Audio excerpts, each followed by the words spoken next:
Hi, so now we're going to turn to a particular example of multiple regression being used to estimate a causal effect when the independent variable, the thing we want to know the effect of, is endogenous. So this is in that sense similar to the college education example. So the published study is by Mortensen et al., and it's about the effect of breastfeeding on child cognitive skills. So breastfed babies have higher cognitive skills on average than non-breastfed babies as measured by a number of tests, when they're children. And we don't do this in the second edition yet, but this is really step 0 in the method, to look at the correlation between the independent variable and the dependent variable, because that is your first and most important clue that there might be a causal effect. So our question is, does breastfeeding have a causal effect on the child's cognitive skills? And then if so, what's the magnitude of that? So your first sort of new step, as it were, in the study, step 1, is to speculate on common causes. And you want to start, as always, with this question of what drives the independent variable. I just cannot emphasize this enough. Yes, you need to know what drives the dependent variable, but the key issue, the things that cause the bias, are what drives the independent variable. So why are some babies breastfed and others not? Well, more educated, higher cognitive skills mothers may be more likely to breastfeed due to greater opportunities. Yeah, you work as a cashier, and there's not a lot of opportunities to breastfeed on the job. How long a maternity leave a woman has, her work structure, can she work from home? All kinds of opportunity issues are going to vary by income, by occupation, and therefore also by education. There also could be more knowledge about the correlation, and there could be more cultural influence to breastfeed. So there are a wide variety of variables. We don't really have time now to do them justice. But if you're really doing a study, you really need to think about this. And you'd also want to look at a lot of studies where breastfeeding is the dependent variable to try and understand the predictors and the causes of a mother breastfeeding versus not breastfeeding. Once you have those, you want to think about what drives the dependent variable and whether some of these same factors or related factors are going to affect how the child is going to do on these cognitive skills tests.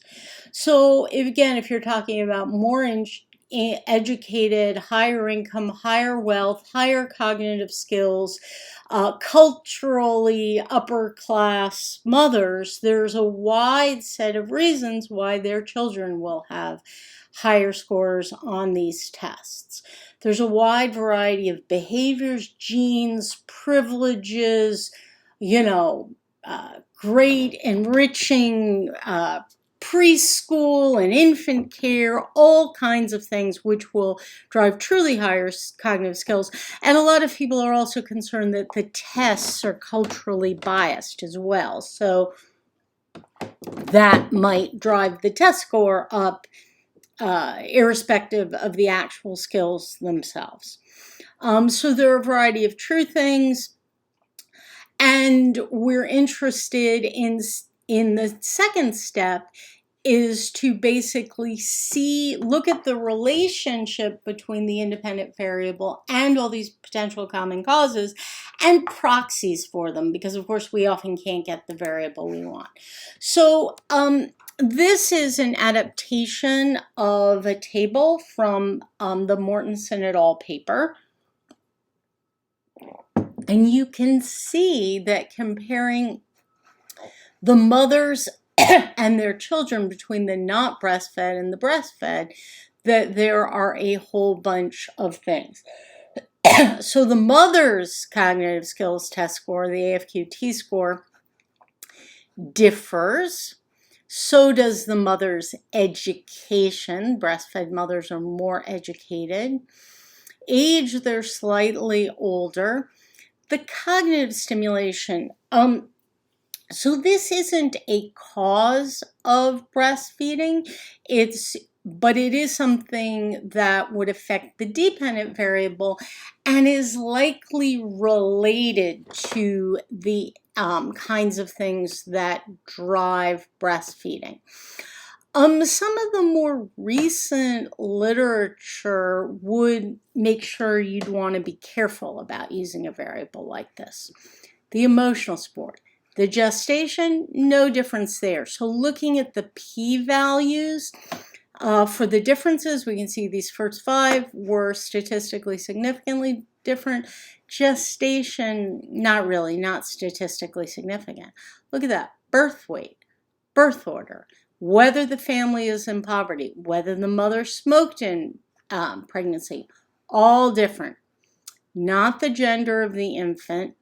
Race and ethnicity also.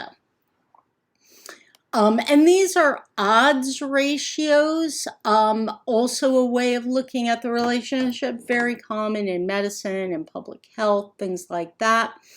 So we, in the middle statistics chapters, we talk about that as another way to look at the relationships between categorical variables.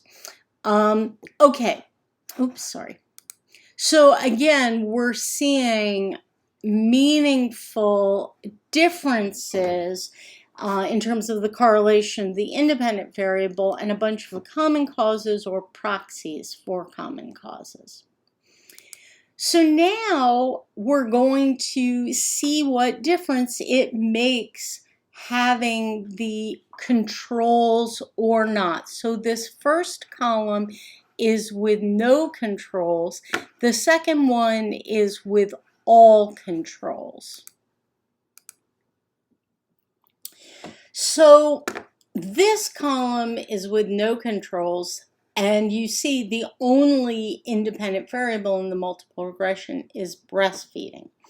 So this tells us that when babies were breastfed, their skill on the composite cognitive skills test, the PIAT-total, was 4.69 points higher, with a standard error of 0.38, and that's statistically significant with the 3 stars at the 0.1% level. Now, in the next column, you see that when you add all the controls, which is more than just these, but these are the ones we're only showing you the coefficients of in this table, that estimate falls to 0.52 points, and it's not statistically significant at all, not even at the 5% level. So you see, and again, as we showed before, the key thing is you're going to compare the different regressions. You're going to see how the coefficient of interest changes as you add controls. So let's also look at some of the coefficients of the controls. Here's family in poverty, which is an independent variable that's a dummy variable, and you can see that the family being in poverty, what you know is that the PIAT score of a child whose family was in poverty is 1.72 points lower than one that was not in poverty. holding constant whether the child was breastfed, the AFQT score, the education, the cognitive stimulation, and all of these other variables that were used as controls. And you see that that is statistically significant. What about the other controls? So this is not looking at using AFQT. This coefficient is not representing AFQT score in terms of its points. It's measured it in terms of standard deviations. So for this, again, because of the standard deviation, we see that for every additional standard deviation increase in a mother's AFQT score, we predict that the child's PIAT score will be 4.43 points higher, holding constant whether the child was breastfed, the mother's education, the family in poverty, and all of the other controls in that list.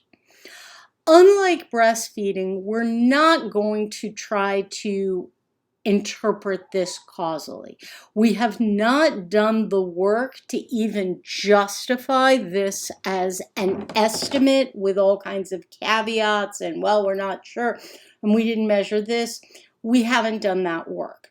But we do want to look at that and see, is its sign right? Is its magnitude reasonable?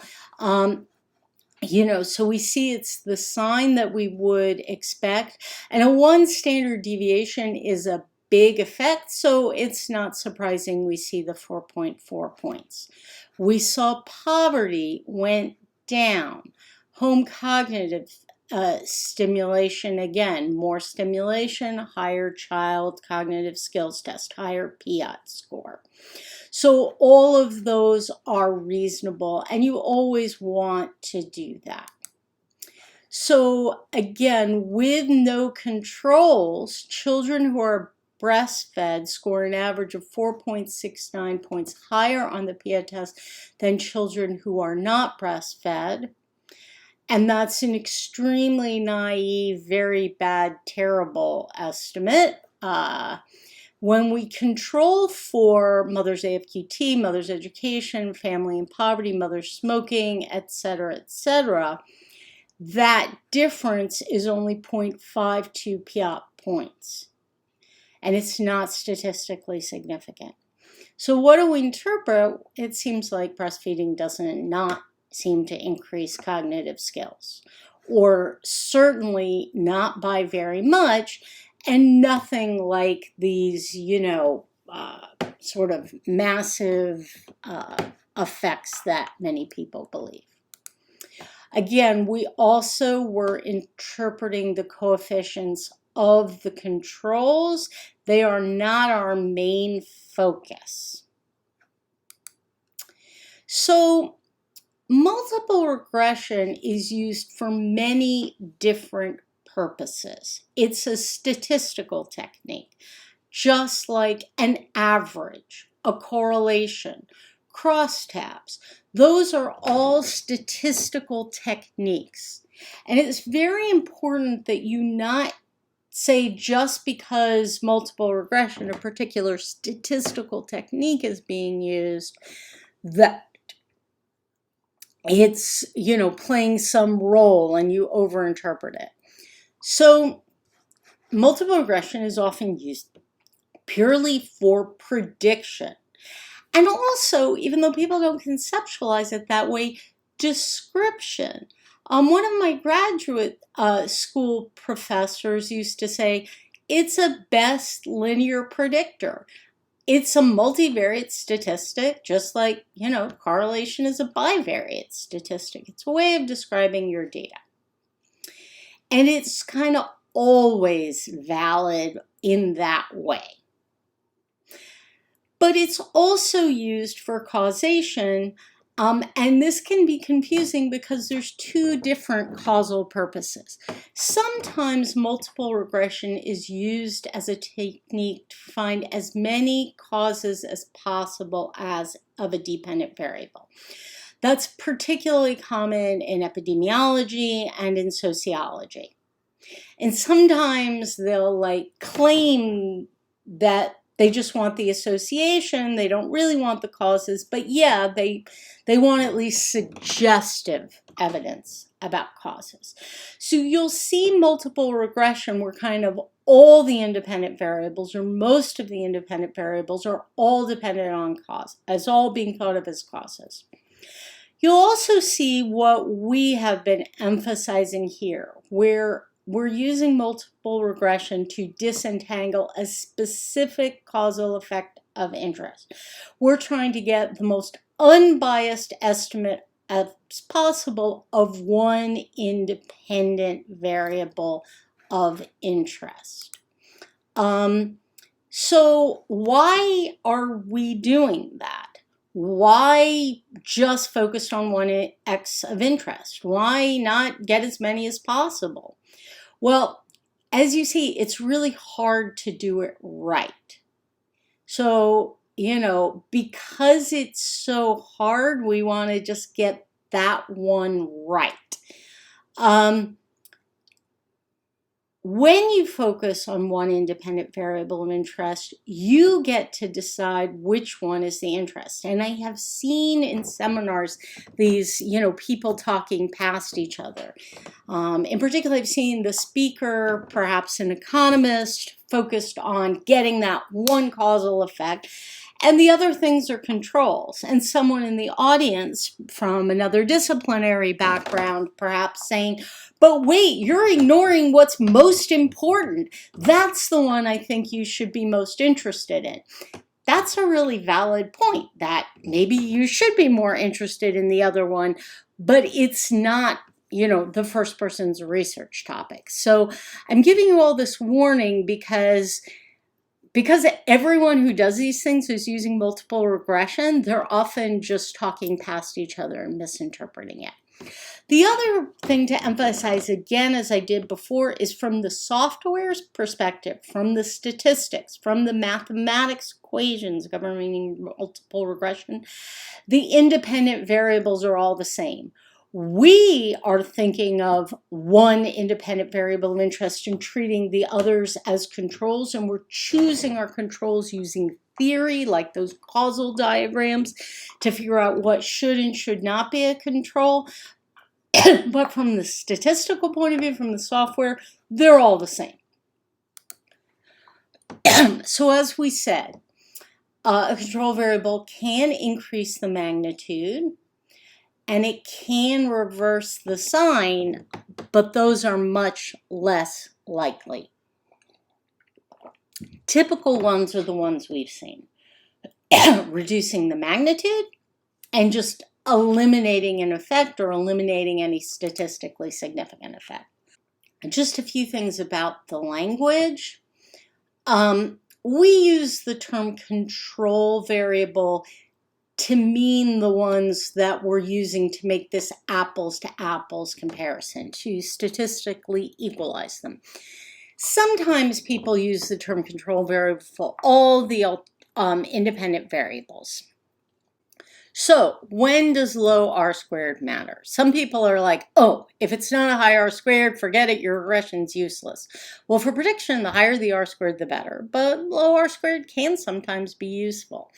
When you're estimating a causal effect, by itself, the R squared doesn't matter. Now, that doesn't mean you should ignore it because it is related to things that matter. But what we really care about are three things. Statistical significance, if not, it's just a fluke of your sample or something like that. Practical significance. What is the magnitude of this thing? Remember, with these really big data sets, you can get statistical significance for something somebody wouldn't care. Oh, yes, another year of education increases someone's annual earnings by $1.25. Who cares, right? Oh, another year of education earns how much someone earns each year by $25,000. Oh, okay, well, now I'm caring. And then the third thing that matters is what we've been really estimating, whether it's causal.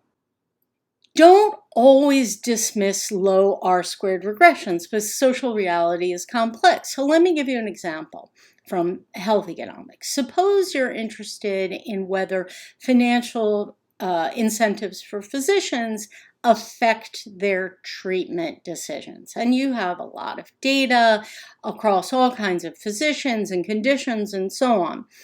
And you're going to have some condition and health controls, but, not as many as you might like. You might end up with a really low R-squared because, hey, what drives treatment decisions? Patients' medical conditions. That's what drives treatment decisions overwhelmingly. But supposing you have a setup where you have good, what we're going to call causal identification. You're going to learn more about that in chapter 15.